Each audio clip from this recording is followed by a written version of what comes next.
Pam Dubois with DMV Real Estate, DC, Maryland, and Virginia. We're so happy and grateful that you've taken the time out to join us today.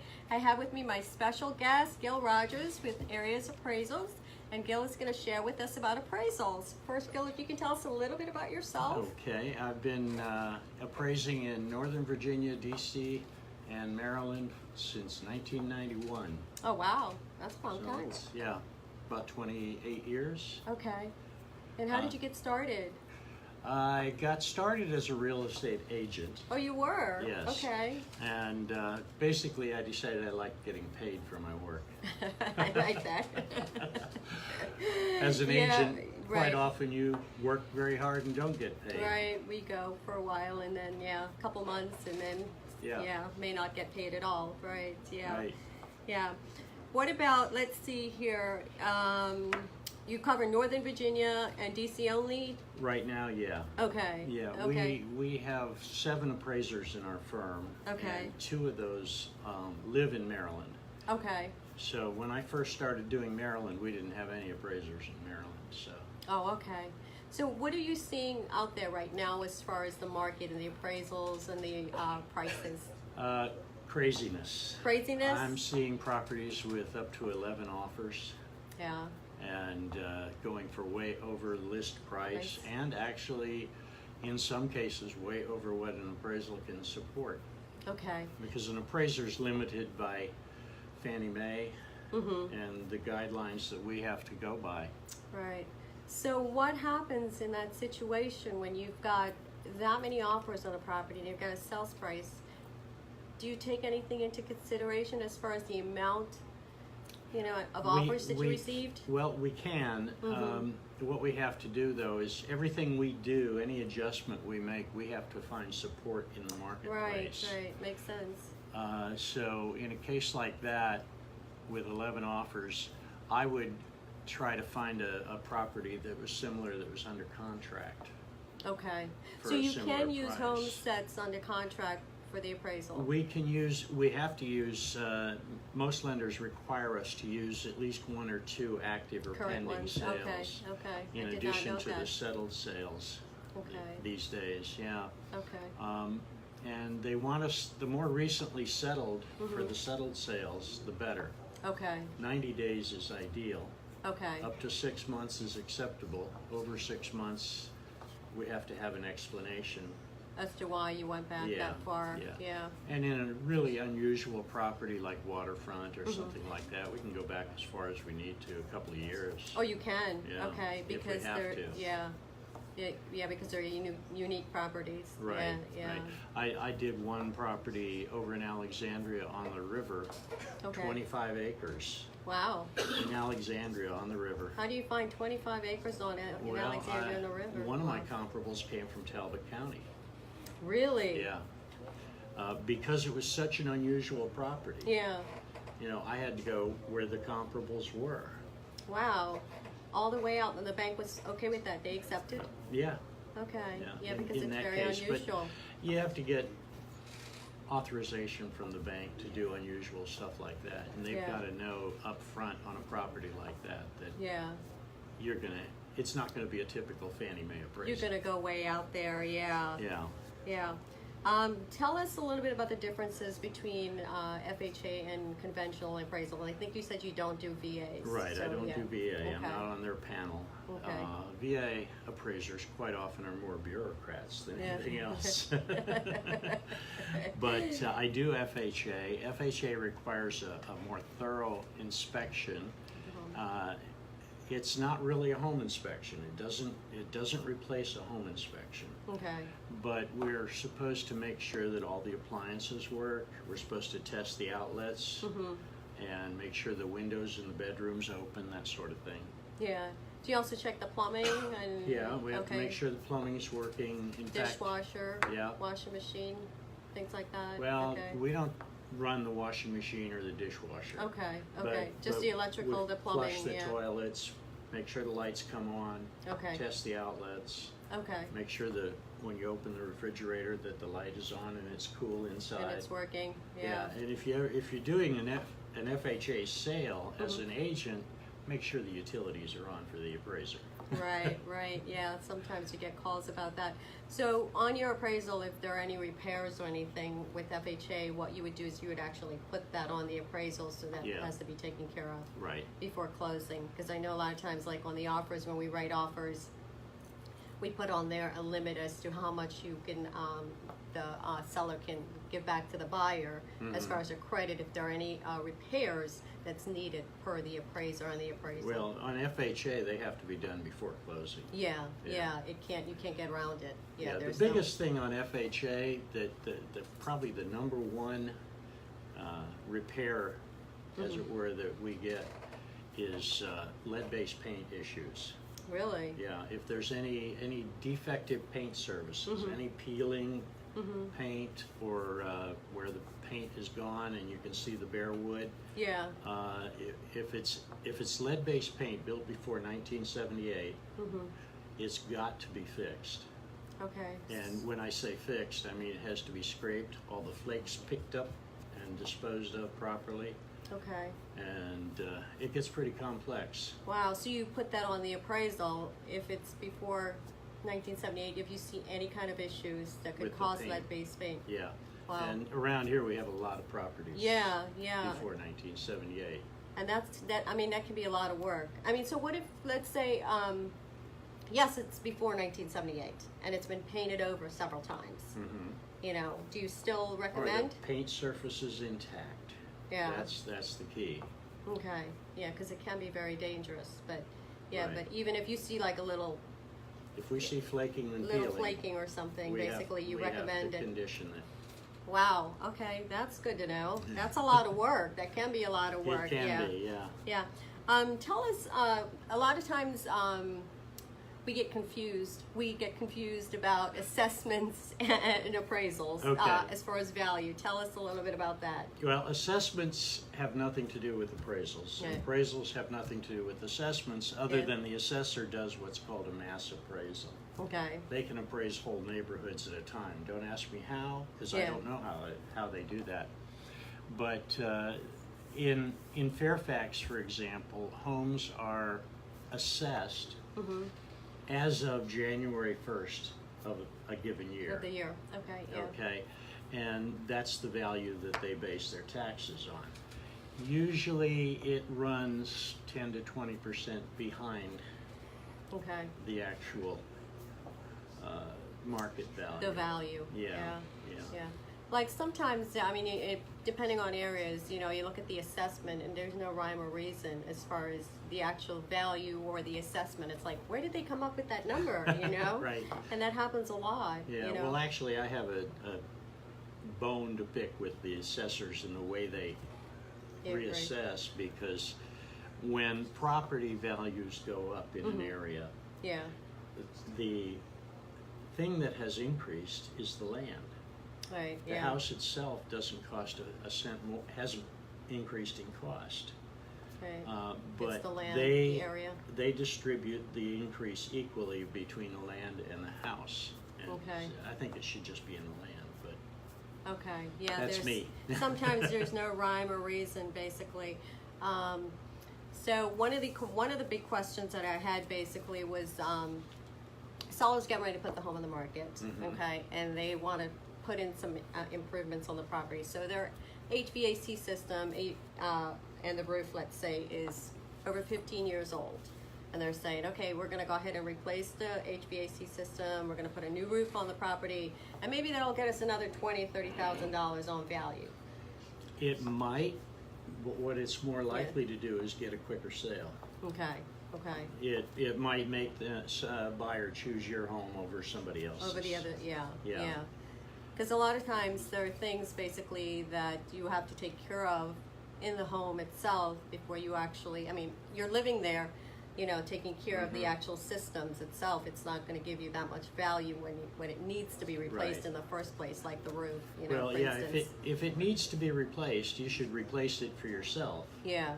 And that's just maintenance. An example is I've got a home over in Springfield with a brick-walled patio out back. It's a big 30 by 30 brick patio. Okay. Well, the chipmunks had gotten in Oh, no. after 25, 30 years, Yeah. and you know, the patio had all kinds of dips and waves and settlement, and so I had the whole thing replaced. Okay. Now, I spent $14,000.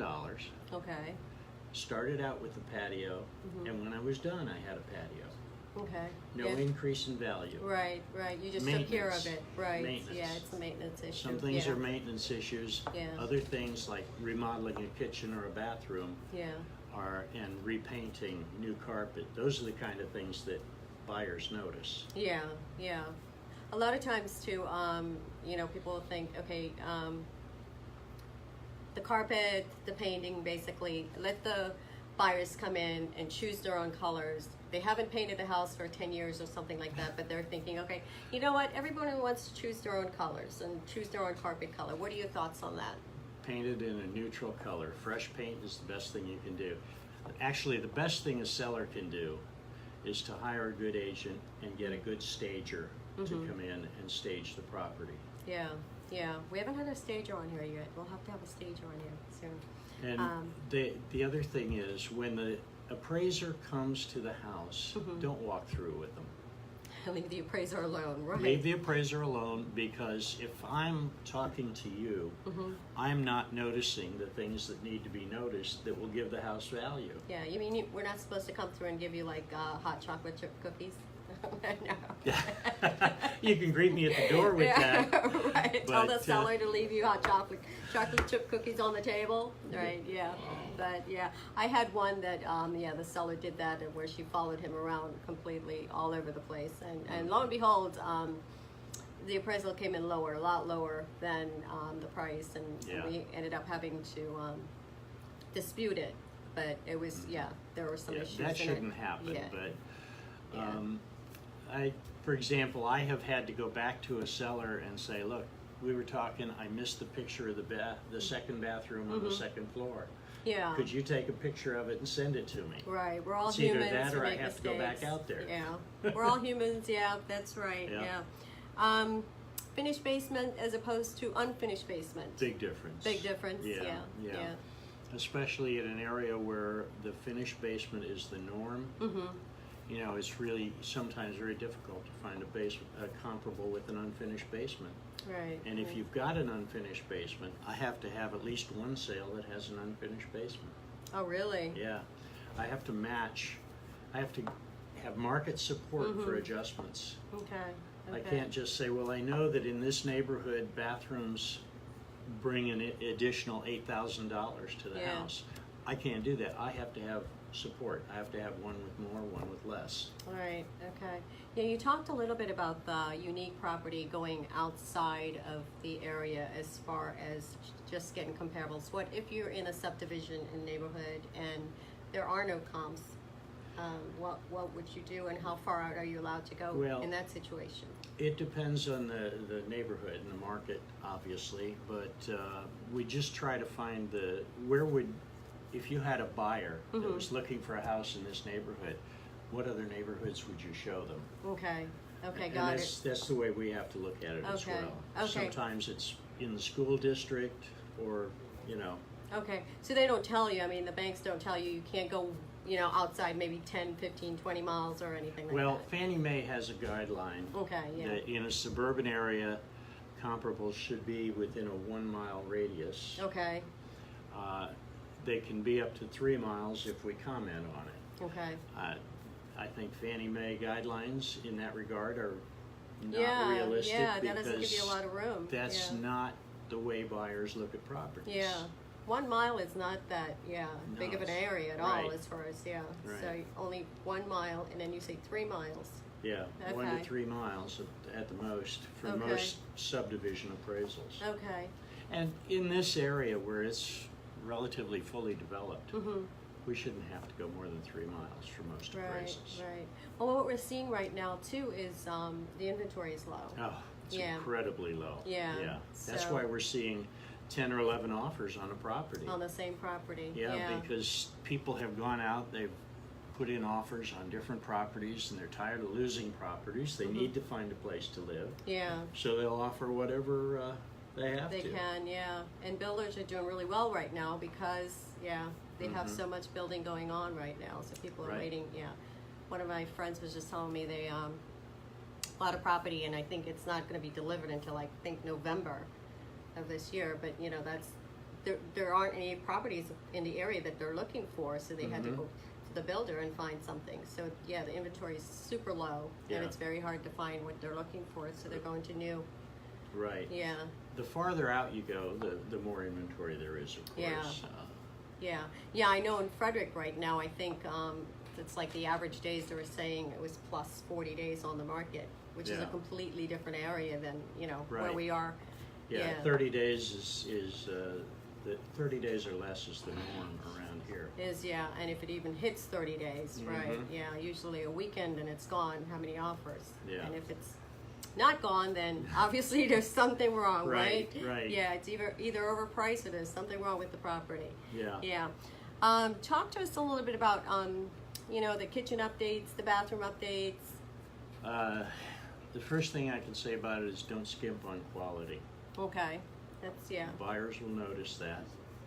And those are the two biggest updates you can do, obviously, and the two most important for a buyer and an appraisal. Along with fresh flooring and fresh paint. Right, take care of all of it. Yeah. I mean, you get some of the sellers basically that say, okay, well, they want to come in and choose their own stuff. Again, like I said, choosing their own paint and choosing their own carpet, but it makes more sense to just go ahead and get it done. So they don't want to have to come in and do all that. Right. They want to have it done. When they get there. Yeah, that's the market we're in pretty much, and that's why. And they don't want to put bring their toddler in and put him down on a floor where you've had your dogs running around and your cats running around, and who knows what's in that carpet. Right. Dogs, right. Yeah. I guess as far as any other areas that a seller should concentrate on as far as updates. Curb appeal. Okay, that's important. Keep the lawn mowed. Keep flowers in the flower beds. And make it look nice. Right. Doesn't give that extra value, but it does make it pop. That's right. Yeah, you know, it gives them. Pop. The thing is, you want to make your house look in such a way that you're not sure you want to move now. Right. It looks so good. Yeah, it totally makes sense. Yeah. Like you should be show. doing it all along so you enjoy it. Yeah. You know. But we don't. That they don't. Yeah, and all of a sudden they, you know, it's like they're ready to move, and it's like, okay, we're not doing any of it. Yeah. So anything else you'd like to share with us? How about some stories? Do you have any appraisal stories you can share with us?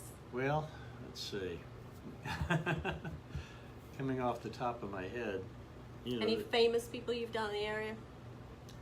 I'm not. You know, it's supposed to be confidential. I know, right? You don't have to tell us names. I did an appraisal for a presidential candidate. Okay. When this person was buying a house in the Washington area for cash. Oh, okay. And they wanted an appraisal on it, so to make sure they weren't paying too much. Yeah. Big waterfront property. Okay. Over in Fairfax. Okay. I did the biggest house I ever did. I appraised for $12 million. Oh wow! That was up in Arlington on the Potomac River. Okay, nice. It had an indoor pool, an outdoor pool, outdoor kitchen, a 12-car underground garage with a bowling alley. Wow. And a half-size basketball court in the basement with a club room so the guy and his friends could watch their kids play b-ball. Nice. That's really nice. Yeah. Wow. Let's see here. What other questions do we have here to cover, I guess? If the property, we were talking a little bit about if the property doesn't appraise and the seller says they want to put the home back on the market, they don't want to take this appraisal. What are your thoughts on that? Well, not taking the appraisal and putting the house back on the market is risky. The buyer is always free to hold out for a lower price, which is what usually happens when you do that. Yeah. But what they can do is have the agent give them the comparables that the agent thinks they should have used. Yeah. Give those to the lender. Right. And have the lender give those to the appraiser and comment on them. Okay, okay, yeah. There's a procedure in place Right, for so that. if they're gonna dispute the appraisal, they Yeah. have to show you why they're disputing the Right, appraisal. and they have to Makes go sense. through the lender. They can't go Yeah. directly to the appraiser. Yeah, okay. What are your thoughts on solar panels? Solar panels are, right now, they're a big thing, and they're good for the tax break, I guess. Yeah, But it's very difficult. Like I said, when we want to make an adjustment for something like that, we have to find support in the marketplace, which would Right. mean I'd have to find a house that's sold with solar panels and see if it's sold for more because of the solar panels. wow, so you can, you would have to go out of the Yeah. area possibly to get, Yeah, Yeah. I've been certified in doing green appraisals, what they call green appraisals. That means the energy efficient homes. I have a builder out in Loudoun County that does zero energy homes, really? net zero homes. Yeah, Okay, they're built in such a way that the solar collection takes care of all their utilities. really? Yeah, I'm gonna have to go find that builder. they have no We have to utility talk bills about at that. all. None. None. Okay. So is he building homes in a subdivision, in a whole subdivision, or just like They're- custom homes? They're custom homes, but they're building in a subdivision called Broad Run Farms out in Sterling. Oh, okay. Okay. We'll have to take a note of that. We'll have him here. So it's Broad Run Farms? Broad Run Farms. Okay. Okay. All right. It's a woman-owned business. Oh, it is a woman-owned business. Okay. Okay. We're gonna go out there. Yeah. And you say that's Sterling? Yes. Loudoun County, right? Yeah. Okay. All right. Let's see here. What have we not covered about appraisals? Oh, We pretty much covered everything here. We've Yeah. got the basement, hardwood floors, carpet. How about that? Yeah. The well, difference between those two. sometimes Yeah. it depends. It And depends. that's the best answer an appraiser can give, and the Yeah. most accurate one is, it depends. People Yeah. ask, well, how much does a bathroom bring? Yeah. It depends. Where are you? What Depends on neighborhood the area. are you It's in? area sensitive. Location. It's about location. Yeah, It's always yeah. about location. In an area of million dollar homes, a bathroom could bring as much as 20,000. Right. In an area of small townhouses, it might only bring 5,000, 6,000 Right. for a full bath. Yeah. It depends on the area, the location. Now, what about pools? Again, it depends on the neighborhood. Yeah. Some neighborhoods, pools are a plus. Yeah. Many neighborhoods, they're a negative. Okay. Yeah, because it can go either way. I mean, There's liability involved, and there's a lot of maintenance costs involved. Yeah. Some people, you either want a pool or you don't want a pool. Right, That's basically right. the bottom line. Yeah, one or the And other. Not if, many. if you're in a subdivision with an HOA that has a pool, why do you need one? Then you're good, right? Yeah. And above ground pools add no value. Yeah. Yeah. They're personal property, believe it or I not. don't I can't remember the last time I saw an above ground pool. No, we see them every now Yeah. and then. Yeah. Way out yonder somewhere. Usually out in the country. Yeah, right. Way out yonder. Country, right. Let's see, what else can we talk about here? Kitchens. Like, Yes. okay, so there are two kitchens in a property. Kitchens in the basement. People actually rent out the basement. They have a bedroom in the basement, and they have an extra kitchen in the basement, extra walkout base. What are your thoughts on that when you're appraising? Well, again, we have to find another comparable Just with like the it. same feature. Depends on what jurisdiction you're in too. If you're in Okay. Fairfax County, for example, and you have a kitchen in the basement, it has to have a current permit, Okay. which is only good for 5 years. Now, do you ask for that? Do you ask for permits? We don't, but the lender usually does. Okay, okay. And the permit does not transfer from one owner to another. Does The not. new owner has to get a new permit, Okay, and they have to prove that it's going to be occupied by a family member. okay. Fairfax County doesn't want basement apartments. Okay, yeah, I think Montgomery County is like that also, Yeah, very much yeah. like that also. DC, that's a big different story. Yeah, yeah. You know, they're all over the place in DC. Yeah. Yeah.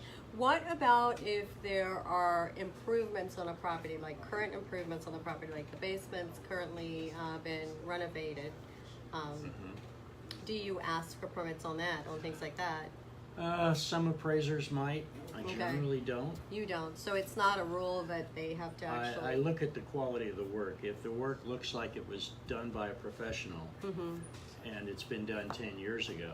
Okay. Now I can check with, in Fairfax, for example, I can check online with Fairfax County to find out if there are see what permits have been pulled. Okay. So I can check that way, because most people can't lay hands on the permits, especially if they bought it that way. Okay. Okay. Tell me about a house that was built in 1950, back in the 50s. The plumbing and the electrical. What would you do in that situation? Since the plumbing and the electrical, Plumbing and electrical built in the 50s is probably better than what was built in the 80s. Oh, really? Yeah. So you're not going to come in and say, replace, take care of the plumbing? No, not unless there's a problem with it. Okay. Okay. Because the plumbing built in the 50s is copper pipes, and the electrical is good wiring. Okay. Built in the 20s, that's a different story. Yeah. But the 50s were okay. 50s are okay, yeah. Okay, well that's good to know, because I was worried about that as far as the electrical box. What about the electrical box? Sometimes the boxes need to be upgraded. Okay, so just upgrading the box. Yeah. Okay. I had to upgrade the box in my house because the manufacturer of that box had a number of problems with fires. Oh wow, so that's dangerous. Yeah. So that situation, you definitely have to replace it. Yeah, all the houses in my neighborhood had those boxes. Oh, wow. Well, looks like we're out of time so quickly again. We will be back with you. Thank you so much for your time. My Gil, pleasure. it was great having you. We'll be back here again next Wednesday from 1:30 to 2. Please join us. We're always happy and grateful that you've joined us, and we will see you soon. Have a great day. Have a great weekend, and we'll see you next Wednesday. Thank you so much.